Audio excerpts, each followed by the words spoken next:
سلام به داداش حاجی گلن. امروز اومدیم با گان VMP براتون رنده کنیم مچو و آخرش هم بریم اتچمنت شانستون بذاریم. لیتس گو بچه ها، سریع کیلو 10 نفره بزنیم با هم دیگه، 5 به 5 بزنیم کار رو در بیاریم که او حاجی چه یاری دارم بالایی، اصلا توپه بکن از منم بیشتر لجن کرده رنگشو.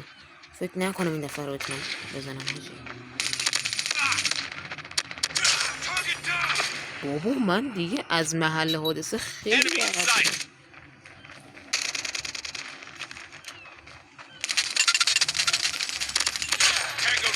اولی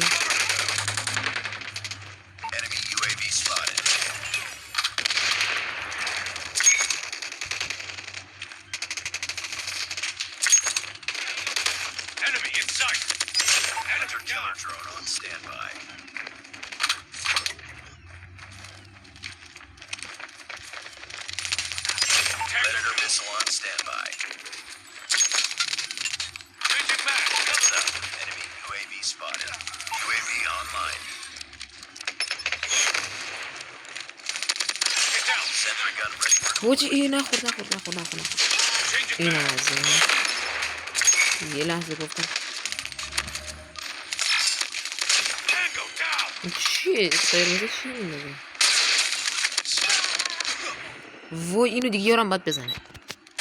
حاجی خیلی بالا بردمشان خودم. خب باید بزنم.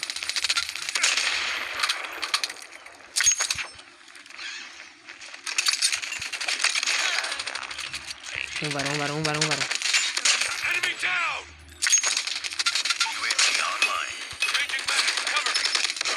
وای حاجی این یارو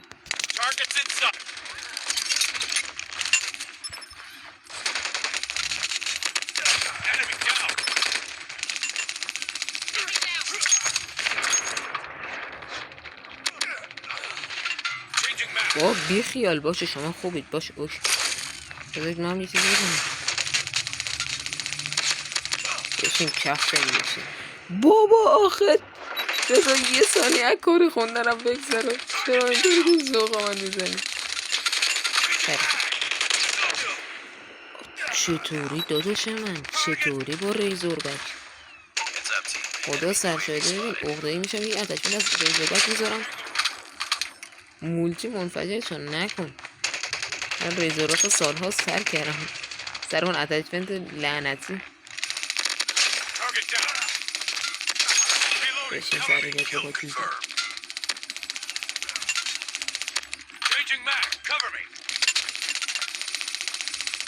بیا بیرون دادشم بیا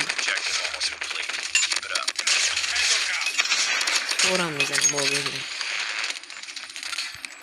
سنتیگان خودمونه.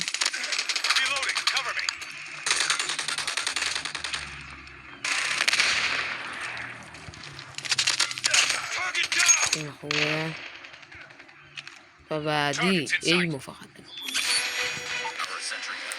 در لحظه برگردون نمانشرم رضا نشیان با بیوان